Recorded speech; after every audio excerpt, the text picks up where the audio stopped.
Всем привет! Сегодня 7 января. Приехал я на дачу, чтобы укрыть свой виноград. До этого я его не укрывал, потому что плюсовая была температура. По сути, зима еще и не пришла. Уже январь месяц, такого я не припомню. Я всегда укрывал где-то, в ноябре, это, наверное, конец ноября, это всегда был потолок. Сейчас даже были мысли, может, вообще не укрывать. Там вот тут у нас крещенские морозы, возможно. В том году, кстати, их не было. Они были небольшие. Укрывать буду все равно, потому что у нас постоянно весной бывают сильные перепады. Бывает сильно потеплеет, почка просыпается, а потом резко морозы. Поэтому все равно буду укрывать, как бы это не хотелось. Хотя вот по хорошему счету надо было укрыть в ноябре, но было +5, -2. Вот так примерно оно держалось, но не было особо смысла. Перед отпуском я его хотел укрыть. Это я пошел в отпуск в декабре месяце, слетали же на Египет. Думал укрыть, смотрю, погода +5, смысл укрывать. Прилетел, +2, +3. Вот сейчас вроде бы обещают, что будет похолодание. Но опять же, не такое уж сильное, но все-таки. Поэтому пока есть возможность, пока снегом сильно не закидало. Кстати, в городе снега меньше, здесь как-то такие сугробики. Буду укрывать. Как укрывать, покажу. Погнали.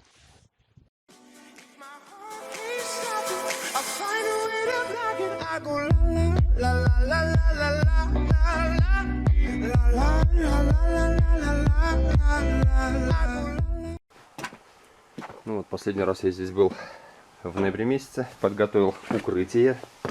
Дарнит у меня. В основном дарнит использую в большей степени. А если не хватает, вот у меня кусочек подложки под ламинат и вот такая упаковка от каких-то там палет была. Сосед подогнал. В общем, сейчас вот этим всем и буду укрывать. Вот снега немного накидало. Сейчас веничком более-менее чищу и буду укрывать. Потому что подловить идеальную погоду, чтобы было сухое, подмороженное, там минус пару градусов, очень сложно поймать. Но у меня не такой большой виноградник, чтобы это как-то меня напрягло. Поэтому сейчас будем немножко разгребаться. Ну вот, трохи разгреб. Самое сложное место было вот здесь вот, с крыши валится. Здесь такой прессованный был снег. Везде он такой более-менее рыхленький. Вот здесь пришлось попотеть. В остальных там буквально веником смело и все. Так что сейчас буду укрывать. Вот, дарнит. У меня, кстати, они порезаны по полоскам, все подписаны.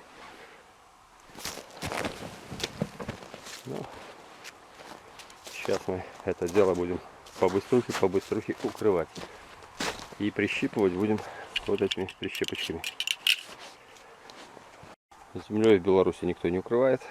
Укрывают либо лапником. Но вот сейчас такая зима теплая. В принципе, лапник этого достаточно. Даже если бы оно хорошо снегом накрыло и он не таял, этого тоже было бы вполне достаточно. Если бы куча снега была, я бы даже, наверное, не приезжал и не укрывал. Но так как перепады то плюс, то минус, то ледяные дожди, поэтому в любом случае я укрою.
что вот так вот выглядит мое укрытие.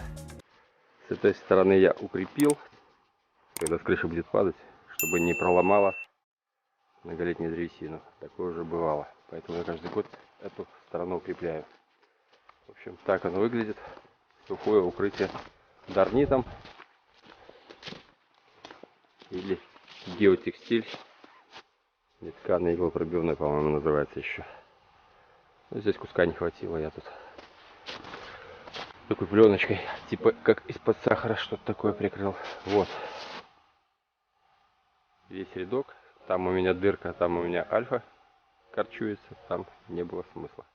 Этот у меня зилга вообще не укрывной, поэтому я его просто пригибаю к земле. Все, укрытие провел в течение, наверное, час, наверное, полтора пускай. Но я был один, поэтому было немножко дольше. Если бы с кем-то приехал, я думаю, за полчаса управились бы. Ну вот еще один рядок. Ну, в общем, все в таком духе. Так как сейчас расширяюсь, еще у меня молодые посадки есть, буду докупать вот этот геотекстиль. Вот у соседей укрыто, это неправильно укрыто. Это бестолковое укрытие, оно ничего не спасет особо. Все. На этом все. Кстати, следующее видео я расскажу, как работает этот укрывной материал, как вообще работает сухое укрытие, какие температуры. Так что подписываемся. Все, народ, с большего вроде бы все объяснил. Если есть вопросы, пишите комментарии. Ставьте лайки, обязательно колокольчик, иначе вы не будете знать, когда видео приходило, хоть вы даже подписаны. Так работает YouTube. Он кривенько работает, поэтому и то даже колокольчик не всегда спасает. Поэтому все. Всем удачи. Пока.